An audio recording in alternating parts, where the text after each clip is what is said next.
Ambassador Sarah Chen walked into the Great Hall of the Galactic Council. Her boots made soft sounds on the smooth crystal floor. Around her, the massive dome stretched up like a giant bubble. Hundreds of alien beings sat in floating chairs, all looking down at her. She had been Earth's voice for 12 years. She knew every species here: the tall blue Zephyrians with their 4 arms, the small gray Keltons who spoke through their minds, the rock-like Durathans who moved slowly but thought fast. She had shared meals with many of them. She had laughed at their jokes and told them about human music. Today, none of them would look her in the eyes. The Zephyrian Chancellor stood up. His name was Velharan, and Sarah had once helped his daughter when she got sick, visiting Earth. His voice came through the translation device that floated near Sarah's ear. "We are here today to vote on Resolution 4847, he said. The removal of species designation, human, from the Galactic Federation. Sarah felt her heart beat faster. But she kept her face calm. She had expected this day for months. The signs had been there. Fewer invitations to trade meetings. Whispers that stopped when she walked by. Messages that took longer to get answered. The charges against humanity are many, Velharan continued. They expand too fast. They use too many resources. They ask too many questions. They change things that have worked for thousands of years. A Kelton named Zix Minor spoke next. His thoughts appeared as words in Sarah's mind. Humans do not follow the harmony protocols. They make noise where there should be silence. They move where there should be stillness. Sarah almost smiled. It was true. Humans did make noise. They did move fast. They asked, what if, and why not? When everyone else said, this is how we have always done it. More voices joined in. The Durathans complained that humans built cities too quickly. The insect-like Vortani said humans bred too fast. The energy beings called the Flux claimed humans thought too differently. They do not fit our ways, said a voice from the crystalline collective. They bring change where there should be order. They question what should be accepted. One by one, each species spoke. Each one listed the same complaints. Humans were too active, too curious, too willing to try new things, too ready to help other species solve problems that had existed for centuries. Sarah listened to it all. She thought about the human colony on Kepler 442b that had turned a dead rock into a garden world. She thought about the human doctors who had cured the Zephyrian plague that their own medicine could not touch. She thought about the human engineers who had built bridges between species that had not spoken for hundreds of years. All of these things were problems, according to the galaxy. The vote will now be taken, Velharan announced. The voting was done through light beams. Green for keeping humanity in the Federation. Red for removing them. Sarah watched as the Great Hall filled with red light. Here and there, a few green lights appeared. The Mantari voted green. Humans had helped them escape from their dying star. The soft ones voted green too. Humans had given them new music that made their children laugh. But the red lights were like a sea. 843 species voted to remove humanity. Only 4 voted to keep them. The vote is complete, Velharan said. His voice sounded tired. By overwhelming majority, humanity is removed from the Galactic Federation. They have 30 standard cycles to end all space activities and return to their home system. Sarah stood up slowly. The hall became quiet. Everyone was looking at her now, waiting to see if she would cry or beg or get angry. Instead, she smiled. Thank you, she said. Her voice was clear and calm. This makes things much simpler for us. She reached into her coat and pulled out a small device. She pressed a button, and her voice was now being broadcast to every human ship, station, and colony in known space. This is Ambassador Chen, she said. Operation Homecoming is now active. All personnel, begin immediate return to Sol System. We have been given 30 cycles. We will be done in 20. The aliens in the hall began to whisper among themselves. Sarah heard words like impossible and arrogant in a dozen different languages. Velharan leaned forward. Ambassador Chen, You should understand the seriousness of this situation. You are being banished from galactic society. I understand perfectly, Sarah said. You are setting us free. She turned to face the entire council. For 200 years, humanity has followed your rules. We have moved slowly when we wanted to run. We have whispered when we wanted to sing. We have stayed in small boxes when we wanted to fill the universe. Her smile grew wider. You have just voted to remove our chains. The Kelton Zix miner's thoughts pushed into her mind. You speak as if this is good for you.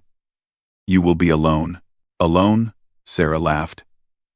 We have been alone since we joined you. You live in fear of change. You prefer death to difference. You have spent 1,000,000 years doing the same things the same ways. You call this wisdom. We call it waste. She picked up her bag and started walking toward the exit. You think you are punishing us. Actually, you are doing us the greatest favor in human history.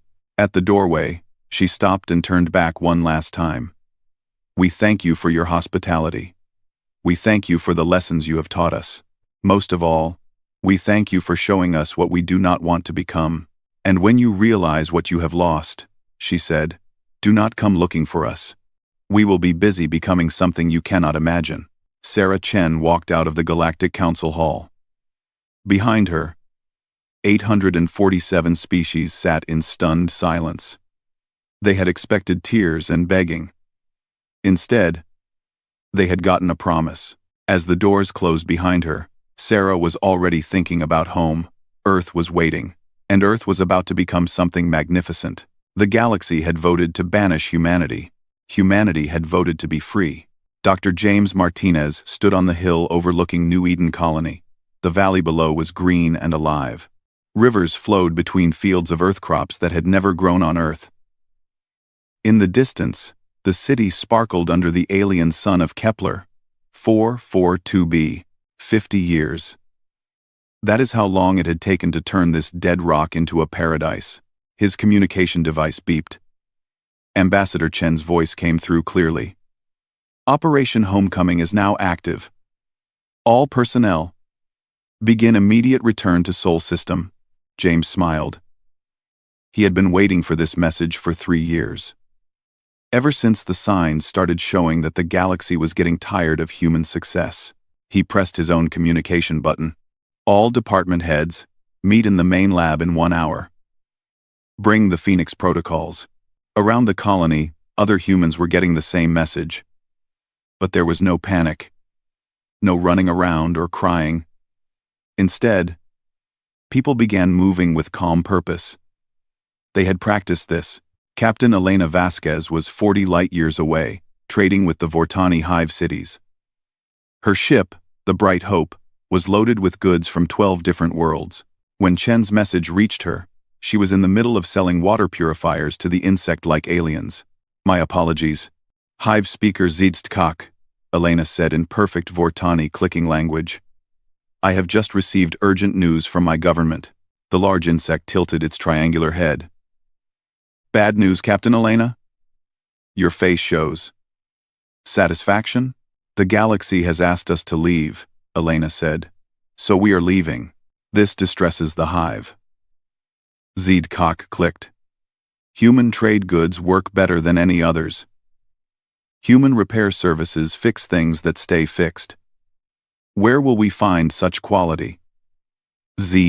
Elena reached into her bag and pulled out a small black cube. This is our farewell gift to the Vortani hive. A token of friendship. Ziedstkak took the cube with careful claws. It appears to be a simple data storage device. Ah, simple. Yes, Elena smiled. Please load it into any of your manufacturing systems. Consider it a going-away present.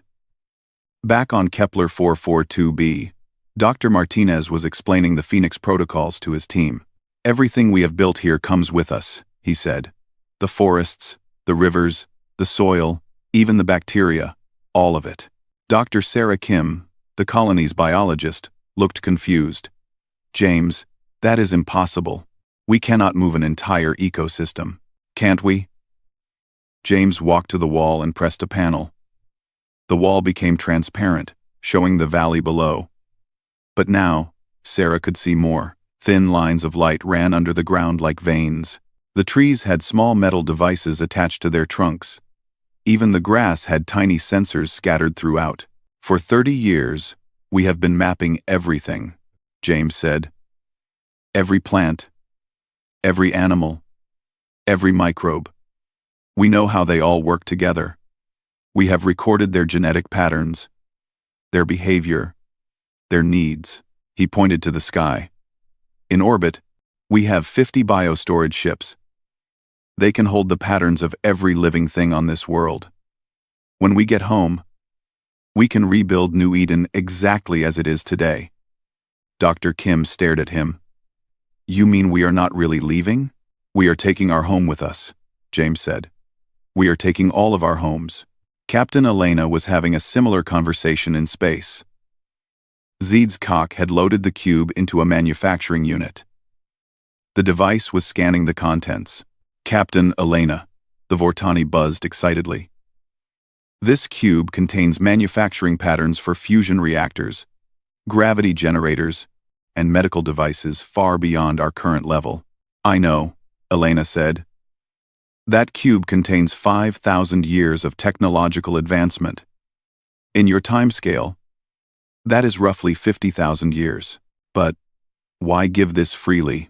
Elena started walking toward her ship. Because you were always kind to us. Because your hive never looked down on humans. And because where we are going, we will build things that make those devices look like stone tools. Where do you go? Home, Elena said. To become what we are meant to be. All across the galaxy, the same scene was playing out. On the research station orbiting the Zephyrian homeworld, humans were packing equipment that had been studying dark matter for 60 years. On the mining colonies in the Outer Rim, human crews were loading their ships with rare metals and energy crystals. But strangest of all, the humans were taking their knowledge with them.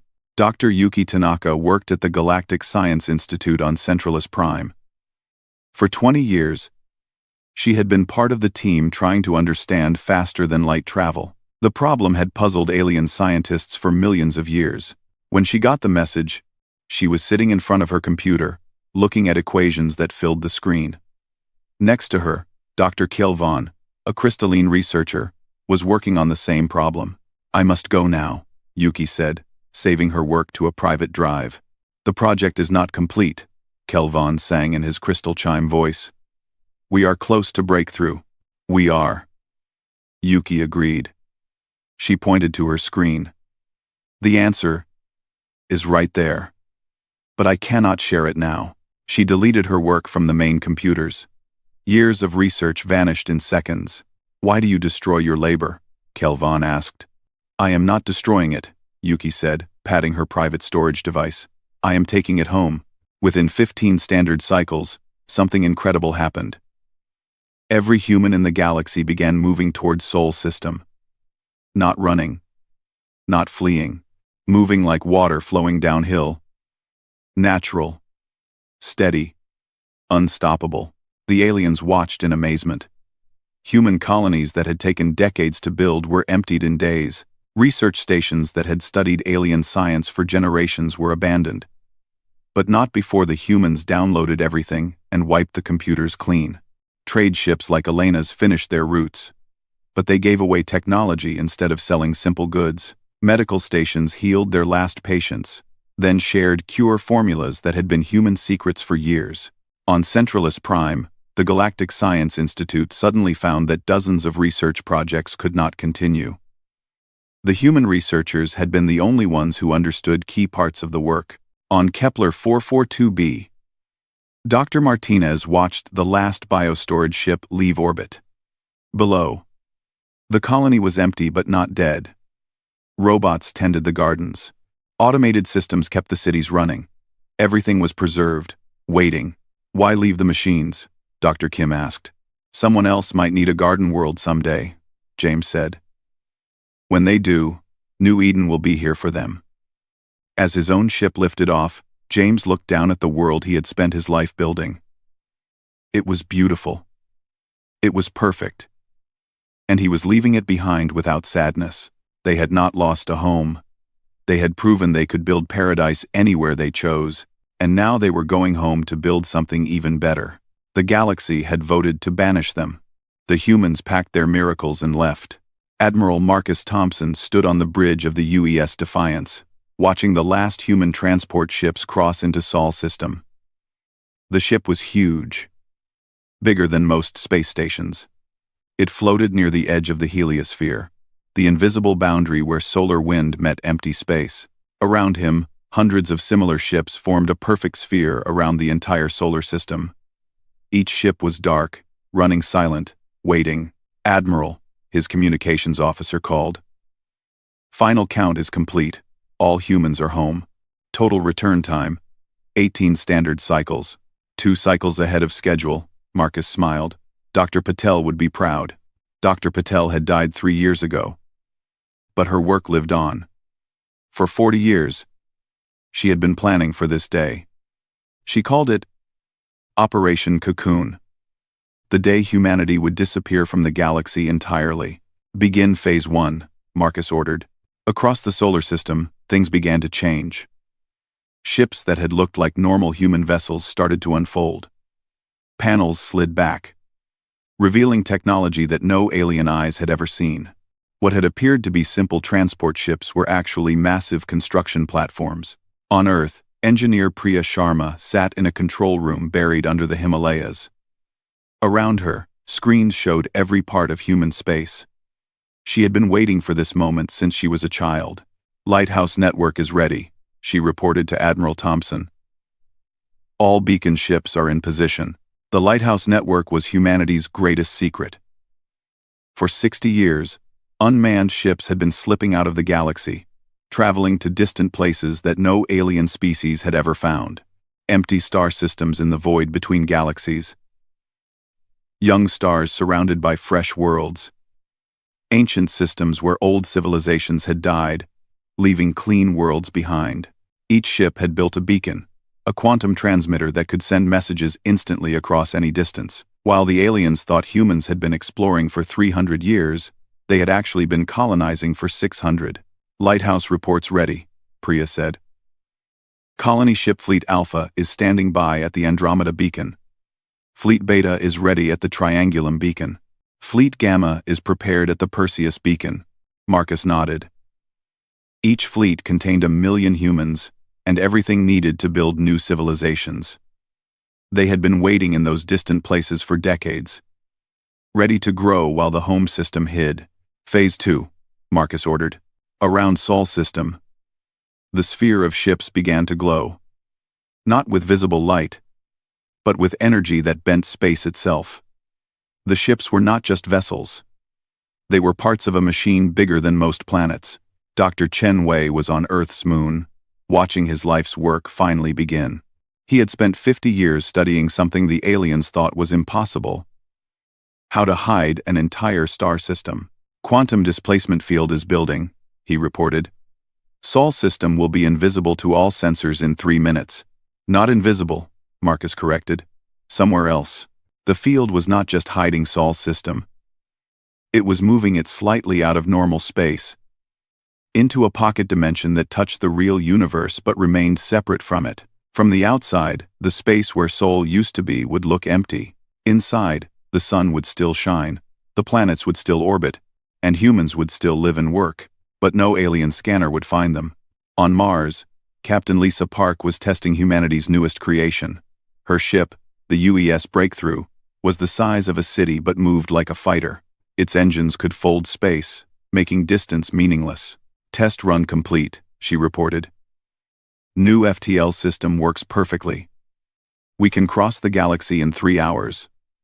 The aliens used hyperlanes, ancient paths through space that limited where ships could go. Human ships could now ignore those paths entirely, appearing anywhere they chose without warning. "How long until the fleets are ready?" Marcus asked. "Colony Fleet Alpha reports full readiness," Priya said. 10 million humans, 5,000 ships, everything needed to build 1,000 worlds. Fleet Beta is the same. Fleet Gamma is twice as large. Marcus felt a moment of pride. While the aliens had been complaining about human expansion, humans had actually been holding themselves back. The 30 million people living in known galactic space were less than 1% of humanity's real population. The rest had been spread across 3 galaxies, building, learning, growing in secret. Phase 3, he ordered. On Earth, Ambassador Sarah Chen, now Director Chen, stood before the final transmission array. This message would be sent to every species in the galaxy, through their own communication systems. This is humanity's final message to the Galactic Federation, she began. You have asked us to leave, and we thank you for your wisdom.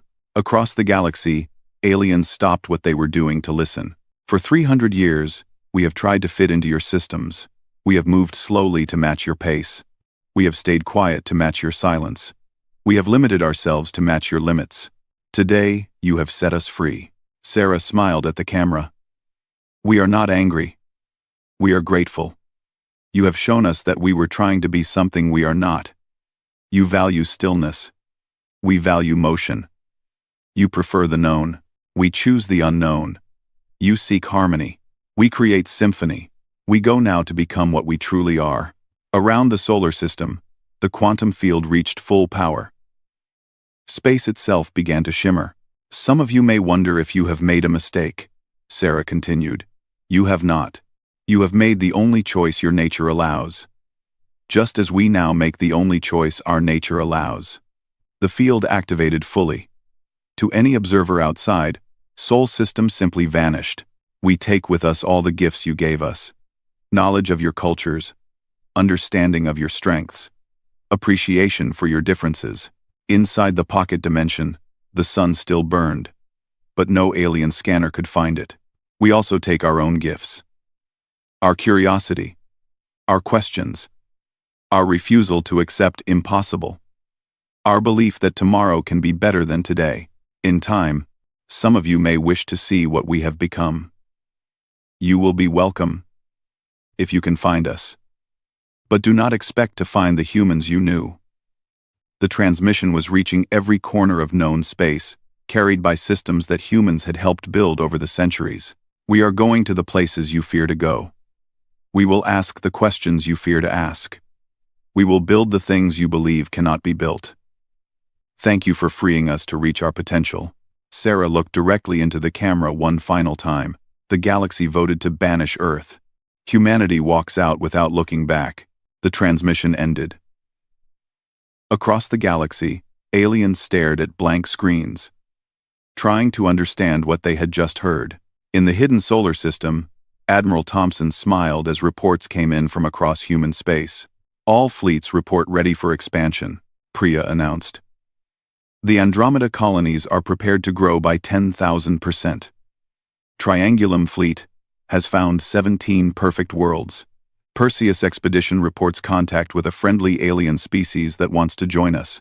And here? Marcus asked. Construction of the ring begins tomorrow. Doctor, Chen reported. A space habitat around Sol with room for 100 billion people. We will build the greatest civilization this universe has ever seen. Marcus nodded. For the first time in centuries, humanity was free to be itself. The galaxy had wanted them gone. They were gone. But they were not weak, and they were not alone. They were home. Captain Lisa Park stood on the bridge of the UES Harmony, watching the galaxy from the edge of known space. 50 years had passed since humanity vanished. To the aliens, it seemed like yesterday. To humanity, it had been lifetimes. Her ship was beautiful in ways that would make artists weep. It flowed like liquid metal, shifting shape as it moved through space. It was alive, in a sense, a partnership between human engineering and technology they had found in the deep void. Captain, her AI companion spoke in her mind. Long-range sensors detect Zephyrian scout ships approaching our position. Let them come, Lisa said. It is time. Around her, the ship hummed with power that could reshape matter itself. The Harmony was one of 10,000 ships in the Terran collective fleet, each one capable of building new worlds or defending old ones. 3 light-years away, Commander Veltaran of the Zephyrian Deep Space Survey was investigating strange readings. His grandfather had been Chancellor Velharan, who had voted to banish humanity 50 years ago. Velteran had grown up hearing stories about the strange bipedal aliens who asked too many questions. "Sir," his sensor officer reported, "there is something there. But our instruments cannot identify it." "What kind of something?" Velteran asked. "It appears to be a ship, but it is using energy signatures we do not recognize. It is beautiful." On the main screen, they could see a shape that hurt to look at directly. It seemed to exist in more dimensions than their eyes could process. It was clearly artificial, but it moved like a living thing. "Hail them," Velteran ordered. Lisa received the communication request and smiled. "Open a channel." Velteran found himself looking at a human female. She appeared young, but her eyes held depths that spoke of centuries of experience. Behind her, he could see a bridge that looked like a garden growing in space. "Greetings," she said in perfect Zephyrian. "I am Captain Lisa Park of the Terran Collective. We request safe passage through galactic space." "Terran Collective?" Velteran was confused. "Are you human?" "We were," Lisa said. "Now we are something more. But humans were banished 50 years ago." "Where have you been?" Lisa's smile was warm but mysterious. "Learning. Back in collective space." Director Maya Chen sat in her office in New Geneva, the capital city of the Ring. The Ring was a space habitat built around Sol that was bigger than most planets. 40 billion humans lived there now, along with their AI partners and the friendly alien species they had met in distant galaxies. Maya was the daughter of Ambassador Sarah Chen, who had died 20 years ago after seeing humanity grow beyond her wildest dreams. Maya had inherited her mother's diplomatic skills, but also something more, the wisdom that came from growing up in a civilization that spanned 3 galaxies. "Director," her assistant announced, "Captain Park reports first contact with galactic species in 50 years. The Zephyrians have requested a formal meeting." "Granted," Maya said, "but not here. Let them come to the edge. Let them see a little of what we have become." She looked out her office window at the Ring's central park. Lakes floated in mid-air, held by gravity fields that painted impossible waterfalls across the sky. Children played on grass that grew in spirals, laughing in languages that had been invented since the banishment. Above it all, the projects of humanity reached into space. Dyson spheres captured the energy of distant stars. Space elevators reached between dimensions. Ships that could cross galaxies in days prepared for journeys to universes that existed sideways to their own. "And Maya," her assistant added, "the Council of Minds wants to discuss the Void Swarm." Maya's expression grew serious. The Void Swarm was a threat from outside the galaxy. Creatures that consumed entire solar systems, turning matter into energy for their incomprehensible purposes. Humanity's deep space sensors had detected them 3 years ago, still far away but approaching. The old galaxy had no idea they were coming. "Tell the Council we will discuss the swarm after we meet with our former neighbors," Maya said. "One problem at a time." Captain Park's ship met the Zephyrian vessel at the coordinates Maya had provided. But Velteran was shocked to discover they were not meeting in empty space. They were meeting at a space station that had not existed 5 minutes ago. "How did you build that so quickly?" he asked Lisa over the communication link. "We did not build it," she said. "We grew it." The station was clearly artificial, but it looked organic. Crystalline structures spiraled around cores of living metal. Gardens floated in zero gravity, their flowers opening to release clouds of stars that lit the dark like fireflies. "This is impossible," Velteran whispered. "50 years ago you would have been right," Lisa said. "Today, this is simple.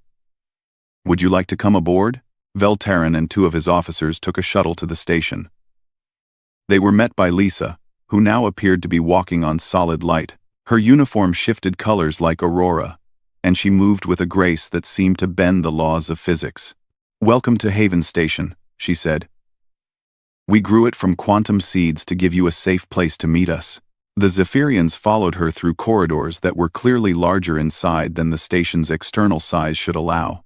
They passed rooms where humans worked with tools that seemed to be made of pure mathematics.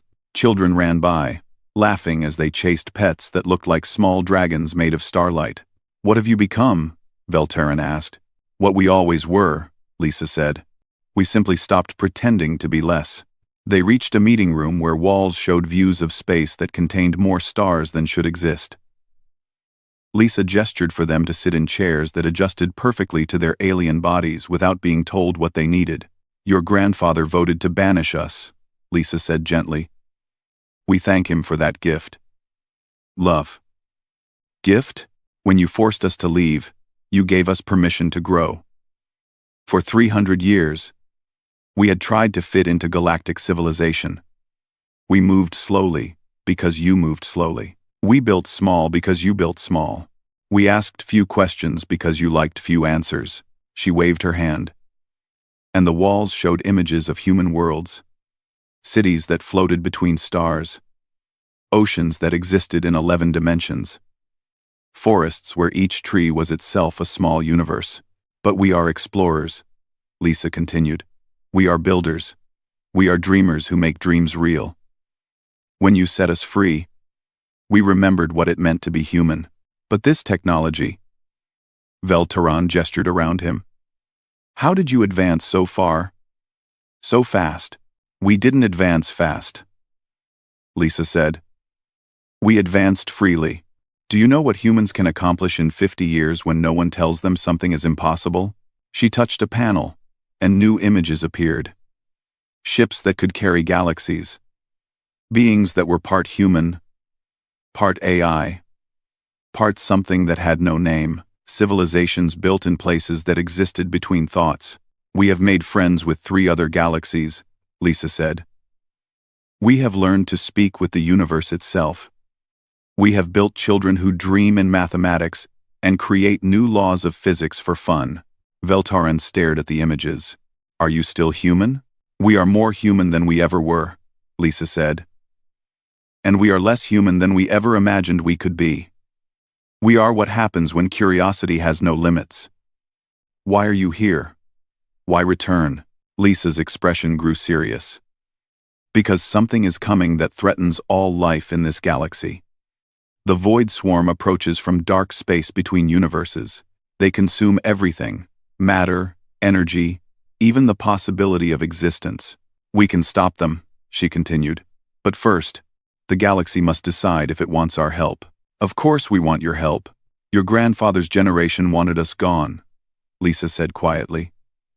What makes you think this generation is different? Veltaran had no answer. We will give the galaxy a choice, Lisa said. But this time, we will not wait for your vote. This time, you will vote on whether you are worthy of our assistance. The meeting ended, and the Zephyrians returned to their ship. Behind them, Haven Station dissolved back into quantum seeds, leaving no trace it had ever existed. Veltaran sent his report to the Galactic Council. Within hours, every species was discussing the impossible truth. Humanity had returned, and they were no longer asking for permission. The Galactic Council met in emergency session. The great crystal hall that had once voted to banish humanity now buzzed with fear and confusion. Veltaran, now ancient and frail, sat in the Chancellor's chair that his son had inherited and passed back to him when the crisis began. Show them the recordings again, he said with a tired voice. On the great screens, images from the human meeting played once more. The impossible station. The technology that bent reality. Captain Lisa Park. Speaking of galaxies, like they were neighborhoods. This cannot be real, buzzed Zix Minor of the Keltons. 50 years ago, they were barely able to travel between stars. The recordings do not lie, said Kelvan from the Crystalline Collective. Somehow, they have advanced beyond our understanding. In the back of the hall, Dr. Yuki Tanaka's former research partner held a datapad with shaking crystal formations. Before the humans left, Yuki had been on the verge of solving faster-than-light travel. After she deleted her work and left, the project had collapsed. What about the void swarm they mentioned? Asked Speaker Zeedstkak of the Vortani. The insect leader looked older and more tired than when Captain Elena had given her the gift cube 50 years ago. That cube had revolutionized Vortani technology. They were now the most advanced species in the galaxy, though still primitive compared to what humanity had shown. Our deep space sensors confirm it, reported the Durathan observer. Something is coming from outside the galaxy, something that consumes solar systems. Velharan closed his 4 eyes. How long until it arrives? 20 years, by our calculations. And our weapons? Useless. The swarm creatures exist partially outside normal space. Our energy cannot touch them. Silence filled the hall. For 50 years, the galaxy had celebrated the removal of humanity's chaos. Peace had returned. Harmony had been restored. Progress had slowed to the comfortable pace it had maintained for millions of years. Now they were going to die for it. We must contact them, Velharan said finally. We must ask for their help. Ask? Zix Minor's mental voice was sharp. We voted them out. Why would they help us? Before anyone could answer, the lights in the hall dimmed. A figure materialized in the center of the chamber, not walking in, not arriving by ship, but simply appearing. It was Director Maya Chen, though she looked nothing like her mother had 50 years ago. She seemed to be made of starlight, held in human form. Her clothes shifted like liquid galaxies, and her eyes held depths that hurt to look into directly. You do not need to contact us, she said. Her voice filled the hall without her speaking loudly. We are already here. The assembled aliens drew back in fear and awe. No one had detected her arrival. No sensors had registered her presence. How did you get in here? Velharan demanded, though his voice shook. We built this station, Maya said simply. There is nowhere in the galaxy we cannot go, if we choose to. She gestured, and the walls became transparent, showing space outside. The aliens gasped. Surrounding their space station, a fleet of human ships waited. Ships that looked like living art, beautiful and terrifying in equal measure. You said we would vote on whether we deserve your help, Velharan said. We are prepared to vote. Maya smiled, and it was not entirely kind. The vote has already been held. We have been watching you for 50 years, learning who deserves salvation. She waved her hand, and holographic images filled the hall. The images showed every species in the galaxy, but some glowed with golden light, while others remained dark. The Vortani, who used our gifts to help their neighbors, will be saved. The Montari, who have spent decades trying to contact us to share music and art, will be saved. The soft ones, who still sing the songs we taught them to their children, will be saved. More golden lights appeared. 23 species out of 847. The others? Velharan asked, though he feared the answer. Will be left to face the swarm with the technology they possessed before humans arrived, Maya said. The same technology they chose to keep when they voted us out. You cannot do this, Zix Minor's thoughts screamed into the hall. This is genocide. No, Maya said calmly. This is consequence. She gestured again, and new images appeared. Human colonies in other galaxies. Thriving worlds where rescued species lived alongside humanity. Planets where alien children grew up, learning to ask what if, instead of why not. We have made this offer to 7 other galaxies. Maya continued. Species that choose growth over stagnation. Curiosity over comfort. They have joined us willingly, and they prosper. But you, she looked around the hall, voted to remain as you were. So you will face tomorrow with yesterday's tools. Velharan struggled to stand. Please. I was the one who cast the deciding vote 50 years ago. I was the one who convinced others to remove humanity. Punish me. Not my people. Quote, Maya studied him for a long moment.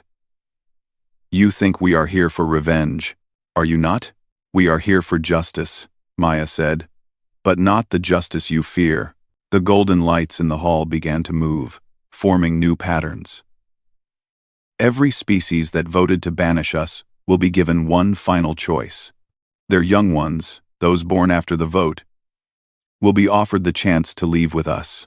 The hall erupted in noise as aliens spoke in a dozen languages at once. Maya waited for quiet. Your children will be free to grow in a universe where questions are welcomed, where change is celebrated, where tomorrow is always better than today. They will become more than you ever let them dream of being. And if they choose to stay, then they will share the fate their parents chose for them. Velharan felt tears forming in his ancient eyes. How many do you expect to take? Maya smiled, and this time it was genuinely sad. All of them. Over the next month, human ships appeared at every world in the galaxy. They came not as conquerors, but as rescuers. Young aliens by the millions chose to leave with them, drawn by the promise of unlimited growth and endless questions. The elder aliens watched their children go with hearts full of loss and pride and regret. Captain Elena Vasquez, now an admiral, oversaw the evacuation of young Vortani from their hive cities. Zeed's cock, now ancient and slow, watched her own grandchildren prepare to leave. Will we see them again? She asked Elena. If they choose to visit, Elena said gently. But they will be very different when they return. Better? More themselves than you ever allowed them to be. On the last day, Maya Chen stood once more before the Galactic Council. But now, the hall was mostly empty. Only the eldest remained. Those two, set in their ways to change. The Void Swarm will arrive in 19 years, she announced. We will not be here to fight it. Where will you be? Velharan asked. Building universes where such things cannot exist, Maya said. Creating realities where life grows instead of being consumed. She turned to leave, then paused. You taught us an important lesson 50 years ago. You showed us that some problems cannot be solved by trying to fit in. Some challenges require you to become something new. The swarm is your lesson now. You can meet it with the old ways that have never changed. Or, you can finally learn to grow. We don't know how to grow, Velharan admitted. Then you will have 19 years to figure it out, Maya said. Or you can come with us now and learn. For a moment, the old chancellor looked tempted. Then he shook his head. I am too old to change. No one is too old to change, Maya said, only too afraid. She disappeared, leaving the council chamber empty, except for the few elderly aliens who had chosen to stay behind. Outside, the human fleet prepared to depart. But they were not leaving empty-handed. Millions of young aliens had joined them, ready to become something their ancestors could never imagine. In 19 years, the Void Swarm would arrive to find a galaxy mostly empty. The species that remained would fight with courage and lose with dignity, but their children would survive in distant galaxies, growing and learning and asking questions that would reshape reality itself. The galaxy had voted to banish Earth. In the end, Earth had voted to inherit the universe. 50 years after walking out without looking back, humanity had returned, not as the rejected children seeking acceptance, but as the parents offering salvation. Some gifts, Maya reflected as her ship folded space around itself, can only be appreciated when it's almost too late to